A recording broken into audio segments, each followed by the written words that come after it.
আসসালামু আলাইকুম। প্রতিবাদ কণ্ঠ টেলিভিশনের পক্ষ থেকে সবাইকে স্বাগতম। আপনাদের সাথে আছি আমি মফনুর আলম। পুলিশ প্রশাসনের ঊর্ধ্বতন কর্তৃপক্ষের দৃষ্টি আকর্ষণ। পুলিশ কর্মকর্তার বিরুদ্ধে মোবাইল ফোনে প্রেম আলাপের মাধ্যমে ঘুষ বাণিজ্য আইন শৃঙ্খলা বাহিনীর পেশাদারিত্ব প্রশ্নবিদ্ধ। বোচাগঞ্জ থানার তদন্ত অফিসার এসআই প্রদীপের বিরুদ্ধে মোবাইল ফোনে প্রেম আলাপের অভিযোগ উঠেছে। 2রা ডিসেম্বর 2024 তারিখে অভিযোগ করেছেন 1 নম্বর আসামি মোছা আশা আক্তার, 26 পিতা লাইসুর রহমান, মাতা লিপি আক্তার। তার বর্তমান ঠিকানা গুচ্ছগ্রাম আবাসন, 1 নম্বর ইউপি, নাফানগর, বোচাগঞ্জ, দিনাজপুর।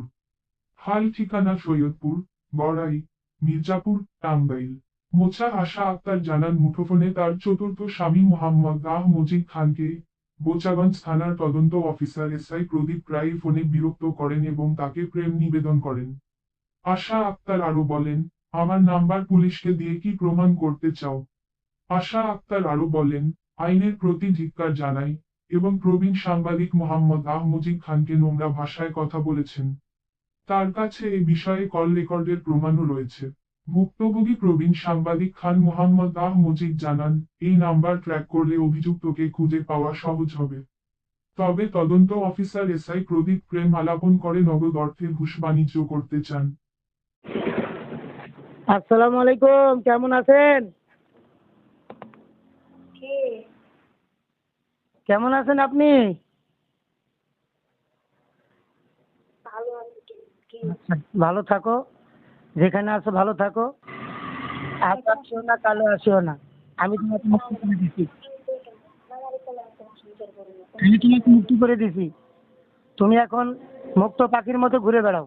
তোমাকে একবার না দুইবার না 6-6 বার করে আশ্রয় দিলাম। আমি লোকটা বেশি ভালো না। ভালো থাকো। তবে যে কথা আমি বলছিলাম, যাকেই তুমি বিয়ে করো, একবার না 10 বার চিন্তা ভাবনা করে তাকে বিয়ে করবা।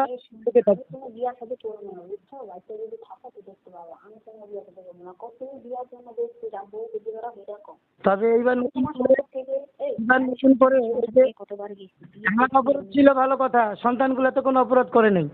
সন্তানগুলো অপরাধ করে না, সন্তানগুলো আমাকে দিয়ে দাও। আচ্ছা, কালকে তোমার আব্বার জামিন হয়েছে, তোমার আব্বা বেরোয় চলে গেছে। আর সময় মতো আসে হাজিরাগুলো দিও, কোনো সমস্যা হবে না। আমি কোনো হাজিরা দিতে পারবো না। ওয়ারেন্ট হয়েছে, ওয়ারেন্ট হোক। তুমি কি নিজেরে কি এমপি মন্ত্রী মনে করো নাকি যে তুমি এসআই রে দিয়ে ফোন দাও আমারে?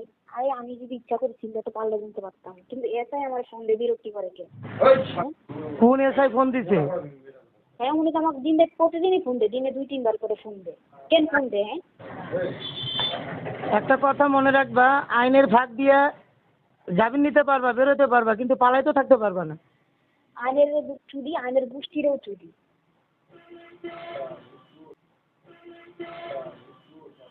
আচ্ছা, আমি কি আইনের কাছে খাই না আইনের পড়ি? আইনের কাছে আমার লুকায় থাকতে হবে। তবে এইবার সরল মনে আঘাত দিলা, এটা তো ভালো। সরল মনে তোমার আঘাত দিইনি, ঠিক আছে? সরল মনে আঘাত দিইনি। আচ্ছা, তোমার সরল মনে তুমি আঘাত দিই না, তুমি আমার মনে কি কম আঘাত দিছো? ঠিক ঠিক আমি তোমাকে অনেক কষ্ট দিয়ে ফেলাইছি। তুমি আমার কষ্ট দিতে পারো, আমি তো তোমার কোনোদিন ক্ষমা করব না। আল্লাহ যদি তোমার ক্ষমা না করে তোমার। আমার জন্য যত বরদোয়া করার দরকার বরদোয়া করবা, আল্লাহ যেন আমাকে কোনোদিন যেন ক্ষমা না করে। আমার যদি কোনো প্রাণী না খায়, আমারও যদি কোনো না খায়, আমার আজ পর্যন্ত যেন তোমার মুখ যেন আমি না দেখি। তোমার জন্য আমি কোনোদিন ভালো দোয়া করি। তুমি আমার জীবনটারে নিয়োগ বানাইছো। আমি বানাইছো, আমি তো তোমাকে একটা কথা বরাবর করি যে তুমি আমার মৃত্যুর সাথে মিশাই দিলে আমার কোনো সমস্যা নেই, কিন্তু তুমি আমার মৃত্যুর বউয়ের যদি ভালোবাসা চাও তাহলে অবশ্যই বাপ মার সাথে ভালো ব্যবহার করতে হবে। এটা কথা কিন্তু সবসময় কিন্তু ফেসবুকেও বলে। আচ্ছা, আমি তোমাকে যেটা বলি শোনো। আচ্ছা ঠিক আছে, আমার সংসার তোমাকে করতে হবে না। আমার মৃত্যুর আগ পর্যন্ত তোমার মুখখান যেন আল্লাহ আমাকে না দেখায়। আমি দেখতে চাই না তোমার মুখ, আমি কোনোদিন দেখতে চাই না তোমার মুখ, আমার দেখার প্রয়োজন নেই। তবে থেকে উদ্ধার করবা। এই যে গতকালকে মেম্বার সাত্তারকে নিয়ে গেছে 7 নং ওয়ার্ডের সাত্তার, ঠিক আছে? তোমার পিছনে যারা ঘুরবে তারা টাকার পিছনে ঘুরবে, যেটা পিছনে মনে রাখবে। তো টাকাই সবসময় সবকিছু করে না। কে ভালোবাসার দেহার লোক নেই তোমার, এত ভালোবাসছি, এত খাওয়াইছি, এত পড়াইছি, তাও তোমার নাম হয়নি। তোমার নাম আমি কোনোদিন করতে পারিনি, এত ভালোবাসি তোমার আমি মন পাইনি। আচ্ছা ঠিক আছে, এখন তো ওই যে সৈয়দপুর এলাকায় থাকো, মির্জাপুর থানা সংলগ্ন, আমার কাছে সব লোকেশন আছে। আমি তোমার যদি পরিবার থাকে, হ্যাঁ। তোমার যদি পরিবার সাহস থাকে, তুমি মির্জাপুরে আইসা দেখাও, আর না এলে তুমি যে কোনো এলাকায় আইসা দেখাও। খালি তোমার আমি এবার হাড্ডি গুড্ডি সব ভাঙে গুড়া করে দিবি। এবার যদি আসা আমি তো আনতে যাবো দিমাকে, তুমি তো কোনো কথা আমি যাবো না, ওটা আমার স্থানীয় জায়গা। তোমার যদি স্থানীয় জায়গা না, আমার স্থানীয় জায়গা, তুমি ওই জায়গায় এবার খালি আমি বাড়ি যাই, ঠিক আছে? হ্যাঁ এবার বাড়ি গেলে তোমার হাড্ডি গুড্ডি আমি একটা রাখবো না, এসআইও করে দিচ্ছি। হ্যাঁ যদি ওনারা পারে ওনারা আটকাও তোমার। ঠিক আছে। এবার আমি ওদের দেখবো তোমার কে কি করে। এবার আরে বাপুরে, আমি অপেক্ষায় থাকলাম, তোমাকে আমি গ্রহণ করতে চাই না। তুমি ডিভোর্স নামা পাঠাইছো। গ্রহণ তো দূরের কথা, বাল তোর মতো সাউয়া কত আসে আর যায়, আর সুদার মানুষের অভাব থাকে, সুদার লিগে খালি তোর কাছে আমি করে আমি তোমাকে বলতেছি ভাই, আমি তোমাকে গ্রহণ করতে চাই, কিন্তু তুমি তো ওদের থেকে 3 গুণ বেশি চোর।